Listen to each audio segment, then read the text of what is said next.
Ituturo nila sa inyo na ang INC ay katawan ni Jesus Christ, body of Christ.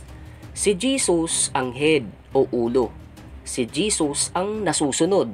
Kung ayaw nyo ng ganong setup, di hanap kayo ng church na hindi si Jesus ang nasusunod, kundi yung sarili ng mga miyembro. Sarili nila sinusunod nila.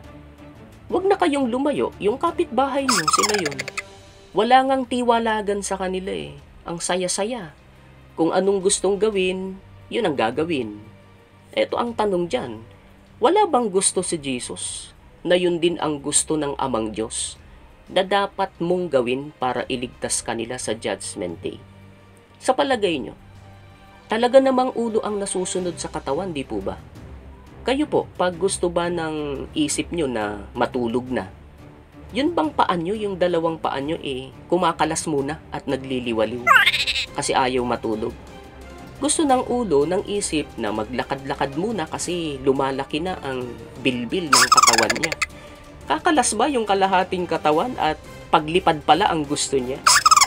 Manananggal ka po, giliw kapag ganyan. Magbagong buhay ka. Pag yung padre de pamilya ay nag-set ng curfew na alas 6 halimbawa ng hapon o gabi, at umuwi si bunso o sino man ng alas 10 na ng gabi, sasabihin ba ng padre de pamilya, ay sige, personal niya yan eh. Ganon? Nag-set ka pa ng curfew. Para saan yun? Hindi pala naman ikaw ang masusunod.